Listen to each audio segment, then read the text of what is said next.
He pulled the gleaming silver Bentley to the roadside, his fury ignited after yet another day of failure. A young waitress, simple yet brimming with confidence, approached, ready to offer assistance. But when she knelt to inspect the engine, a flash of light caught his eye at her throat. A star-shaped pendant, the one and only piece of jewelry he had ever given to the wife he lost in that fateful crash. His heart stopped, and the truth hidden within that pendant would unleash a dreadful secret, forever altering their destinies. Don't miss this deeply emotional millionaire tale. Hit subscribe on 30 Millionaire Stories to uncover more thrilling journeys where love and justice always find a way to shine. The blazing Arizona sun beat mercilessly down on the lonely highway near Flagstaff. It turned Ethan Harper's silver Bentley into a rolling furnace. The tires groaned under the unimaginable heat, much like the man at the wheel in his rumpled Armani suit, salt and pepper hair neatly groomed, yet the air of a distraught billionaire about him.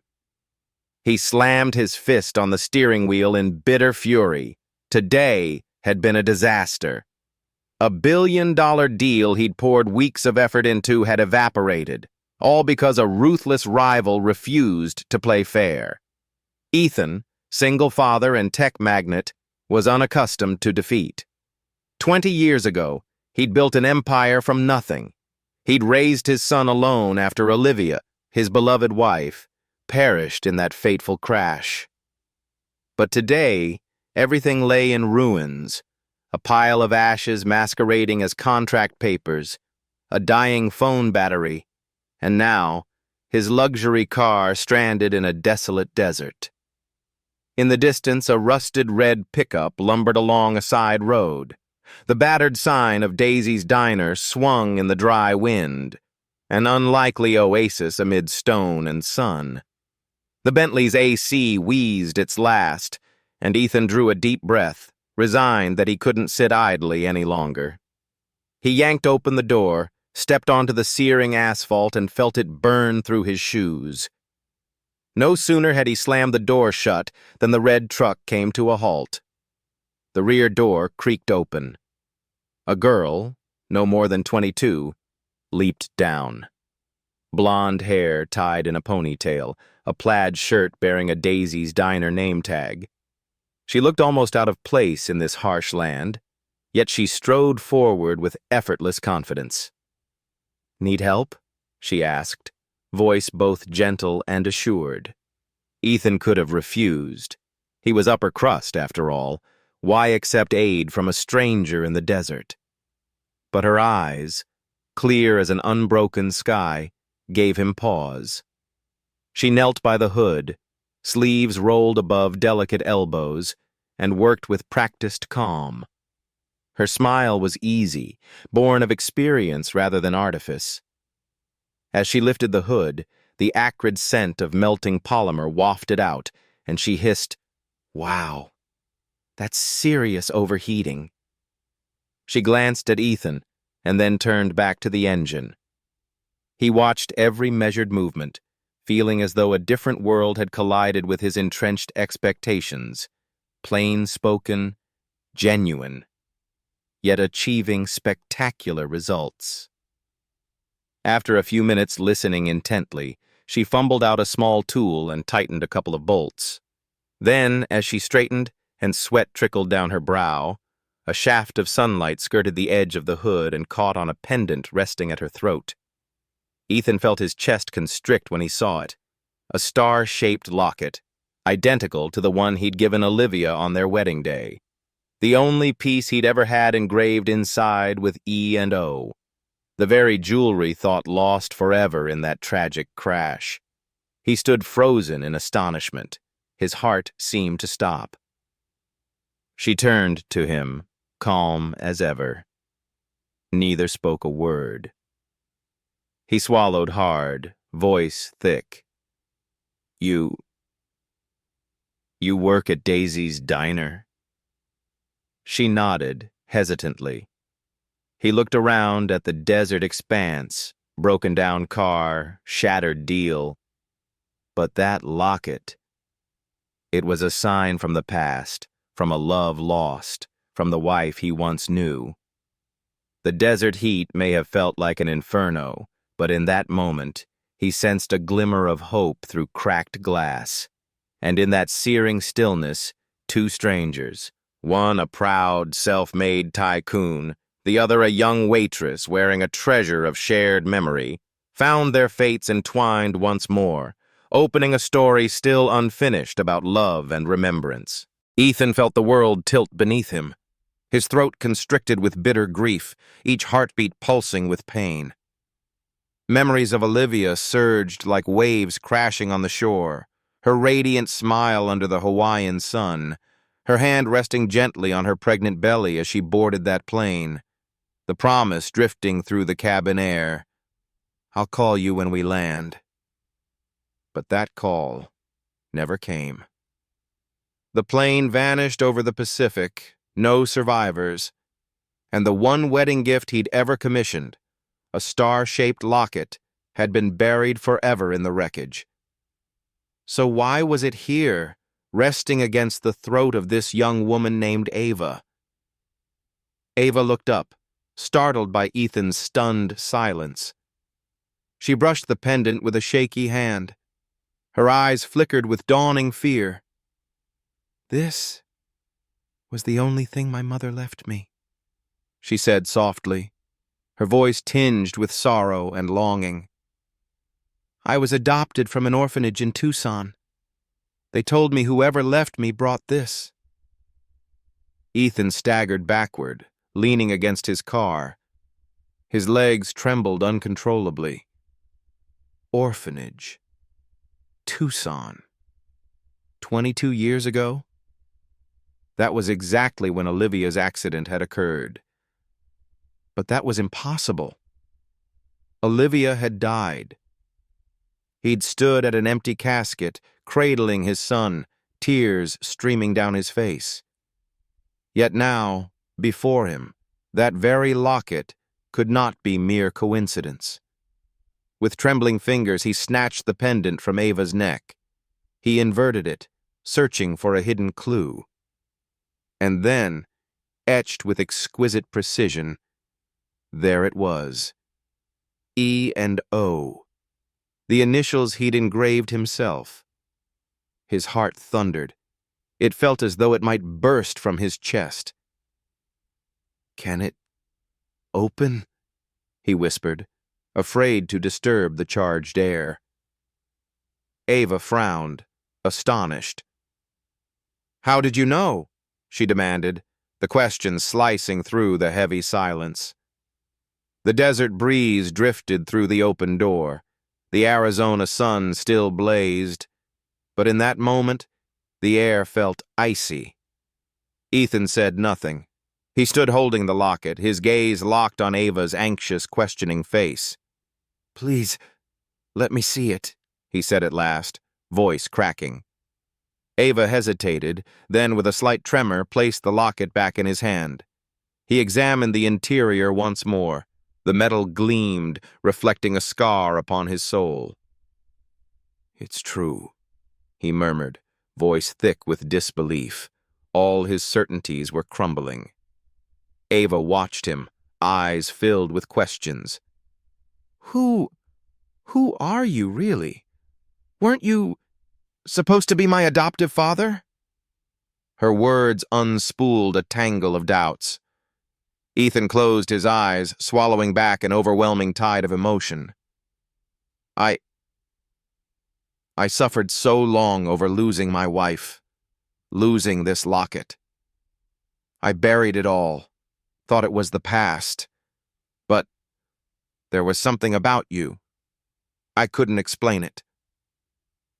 Ava remained silent, his hand clenched around the pendant, hope and fear intertwined. In that vast, forsaken desert, two strangers, bound by a relic of a love once lost, stood on the threshold of a lifelong quest for truth. Ethan's private jet sliced through cloud after cloud. It bore him straight toward Manhattan. Yet, instead of the glittering lights and majestic skyline, his mind focused on only one thing: That star-shaped locket, and the young woman who wore it. Ava. The question echoed without pause. Could she be his daughter? And could Olivia, his beloved wife, mother to his little boy, have somehow survived that terrible crash? Those thoughts shredded the confident, powerful facade he'd built as a billionaire. He felt like a frantic man lost in a cloud of doubt. He suddenly remembered Marcus Reed, his closest friend and business partner for 20 years. Marcus, holding 35% of the company's shares, had assured him that every one of Olivia's personal effects had been recovered after the accident. Everything. His wedding ring, her handkerchief. Everything except that star-shaped locket. And now, a chill intuition rose within him. Could Marcus have concealed something? Could the man he trusted most have betrayed him? Arriving at his office in Harper Tower, Ethan strode down the silent corridor, each footstep echoing his urgency. Before the large painting on the wall, he pressed a hidden panel. The artwork swung aside to reveal a built-in safe. He opened it, retrieved a thick dossier, every report on that plane crash from over 2 decades ago, and sat at his desk. With shaking fingers, he turned the pages. The mechanical failure report, satellite data pinpointing the crash site, and the official conclusion: no bodies recovered. A list of retrieved personal items, wedding ring, handkerchief, watches, yet no mention of the missing star locket.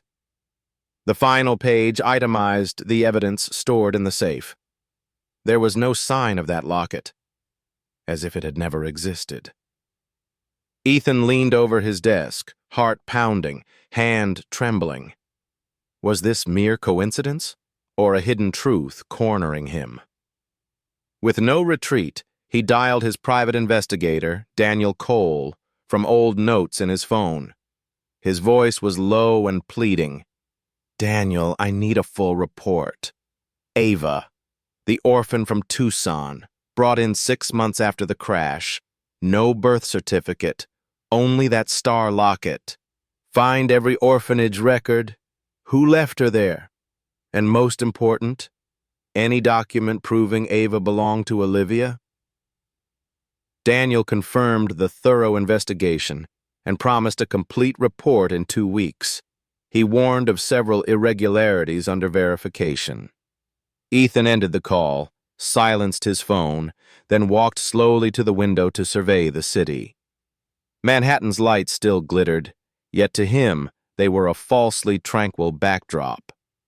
His heart hammered with hope wrapped in fear, hope that Ava truly was his daughter.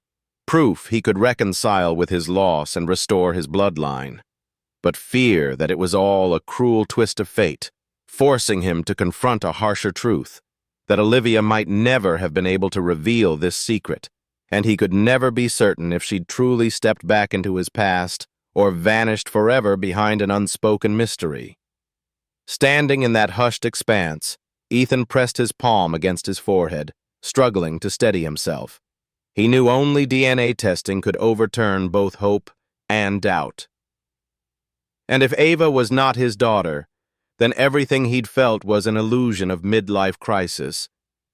But if she was, his entire life, his logic, would demand an unavoidable choice: embrace a past never spoken of, and live for a future reconnected to his very first blood. Beneath Flagstaff's gentle sunset glow, the small apartment where Ava and Mrs. Ellen lived fell into an almost reverent quiet. Ava set a steaming bowl of soup on the wooden table, its rising steam carrying a comforting aroma. She bent forward, softly calling to her foster mother, "Would you like some?" Yet her eyes never left Ellen's face, weathered yet razor-sharp with unspoken worry. Ellen, 78 years old and Ava's guardian since she was 14, watched her daughter with a silence that held 1,000 questions. She had always thought more than she spoke, But tonight, the air between them was thick with unspoken ache. "You met someone today, didn't you?" Ellen finally asked, her voice trembling on each syllable, as if afraid the truth might vanish if she didn't speak it aloud. Ava drew a deep breath, steadying herself under that probing gaze. "Yes, I did," she replied softly, her voice quivering. "I met Ethan Harper." Her hand trembled as she named the tech billionaire who had upended her world today.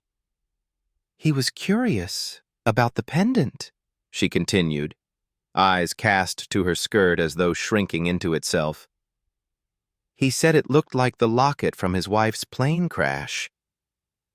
A heavy sigh escaped Ellen. She sat down, her hand shaking on her cane. Her eyes drifted to memories long past. "That locket," she murmured, her tone distant, as though walking in a dream.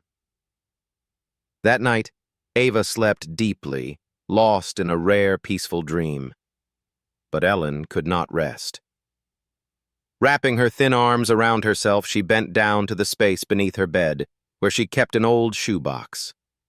Gently, she opened its worn lid and inhaled deeply, as though trying to heal a fractured past.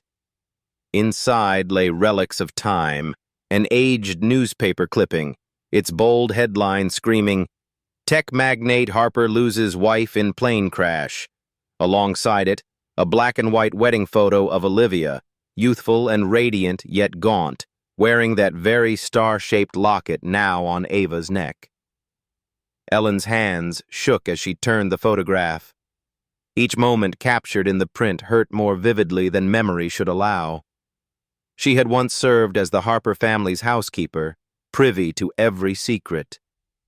That buried past surged forth in the stillness of the night, clawing at the mind of a woman who had spent her life sheltering truth. She fell silent once more, keeping what she knew, hoping the truth might prove more blessing than curse.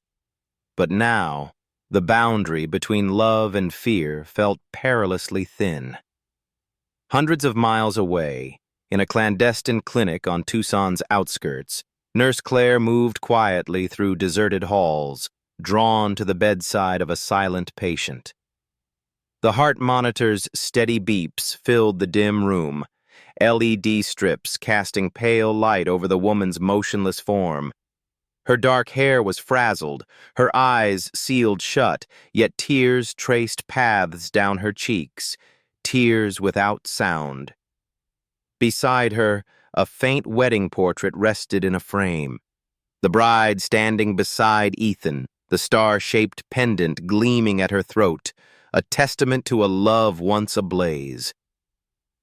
Nurse Claire exhaled softly, jotting in the chart, "Patient OH, day 83U, no change." Yet in that hushed moment the patient's finger twitched, as if reaching for a buried memory she could not name. The clinic remained silent, save for the rhythmic hum of machines, lifelines that had never faltered. Yet within that stillness stirred a quiet rebirth, hope, remembrance, a shard of love lost to time, and the unspoken question, can a hidden identity be reclaimed at last? Ethan's feet touched down on the Tucson tarmac. His heart felt unbearably heavy. He knew that in the next few hours, fate would reveal something beyond his wildest expectations. When the sealed envelope holding his DNA results was placed in his hand, he wondered if mere words could shatter the barriers of his mind and reason. Yet, as he scanned line after line of data, one truth became inescapable. Ava was his biological daughter. 22 years had passed. His youngest, who had never existed in his memories, now stood before him, her existence affirmed by undeniable science. But an even greater shock awaited. Daniel Cole, his trusted investigator, handed Ethan a dossier on the secret Monarch clinic in Tucson, allegedly funded by a shell company owned by Marcus Reed, Ethan's once beloved friend and largest shareholder.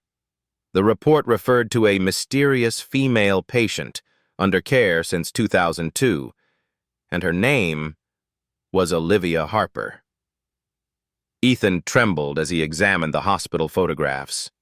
A gaunt woman, hair now streaked with gray, lying motionless in faded patient attire.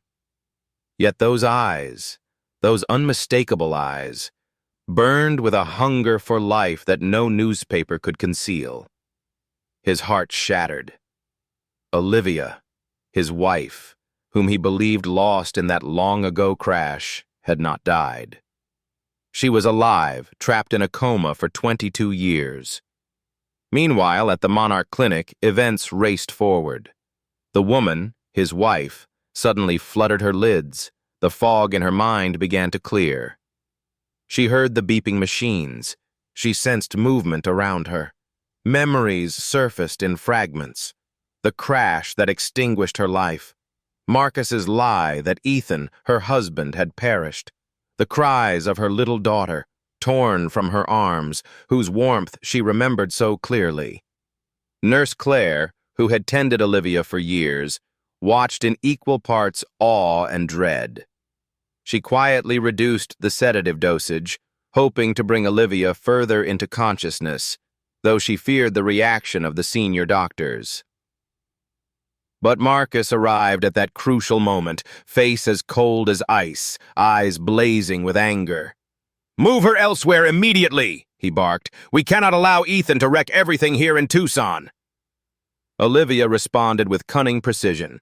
She feigned unconsciousness once more, lying still, while her gaze, wet with resolve, held the room.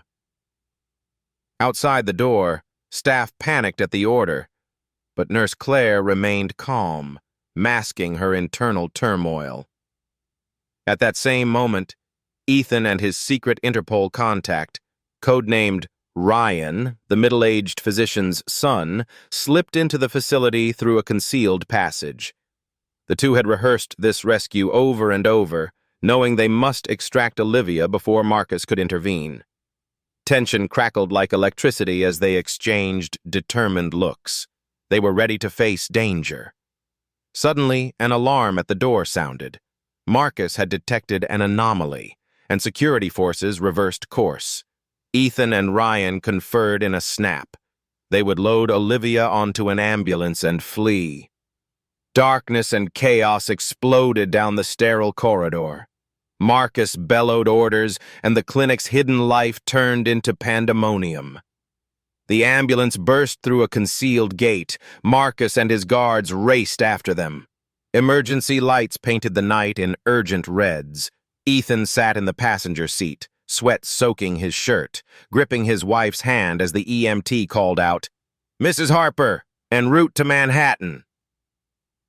Back in Manhattan, Marcus stormed into Ava's apartment. She was staring silently out the window. "Ava," Marcus panted, "he's only a delusional fanatic. Do not listen to him. Do not let him hurt you." But Marcus was too late. Ethan appeared in the doorway, grabbing Marcus by the shoulder, voice taut with rage. "You stole my wife, my daughter, and millions from my company!" Marcus lost control. He lunged at Ava, shoving her violently, but Ryan and two Interpol agents sprang forward, wrestling Marcus to the floor.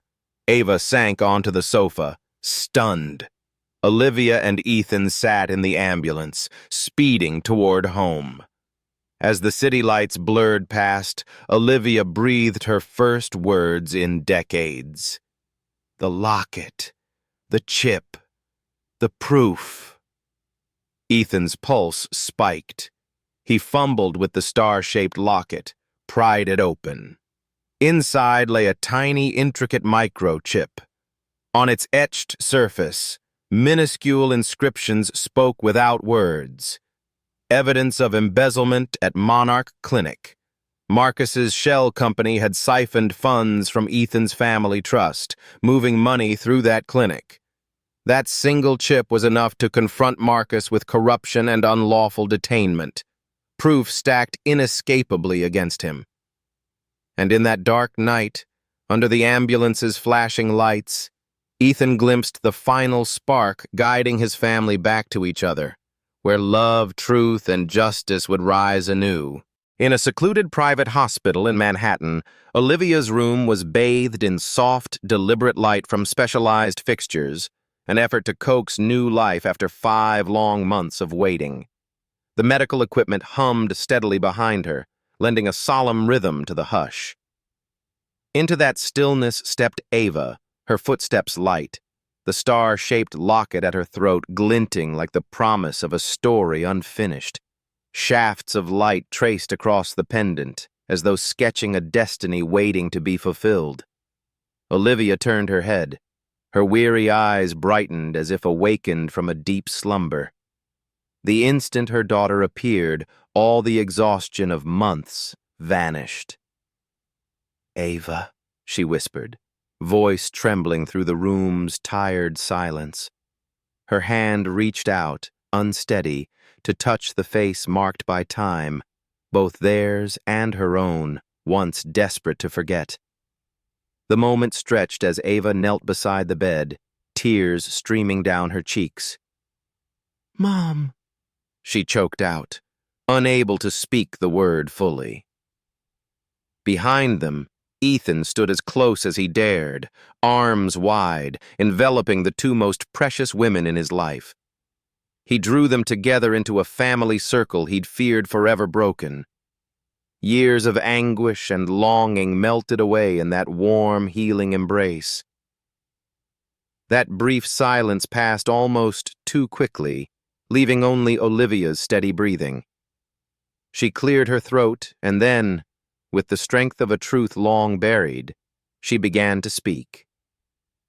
Before the terrible crash, she had uncovered Marcus, Ethan's devoted friend and business partner, embezzling vast sums from the company. She had hidden the proof in a microscopic chip concealed within that star locket. Olivia's voice wavered with tears and resolve. In the crash's aftermath, Marcus, terrified of exposure, had sabotaged the plane. Yet she had survived miraculously. Instead of revealing the truth, he had locked her away in a coma, ensuring no one knew she still lived. The secret of the chip lay buried until her awakening. Olivia sat up, voice quivering with emotion and steel. "He tried to erase me, erase every trace, destroy the company, obliterate the truth. But he forgot one thing. Love leaves marks no one can wipe away."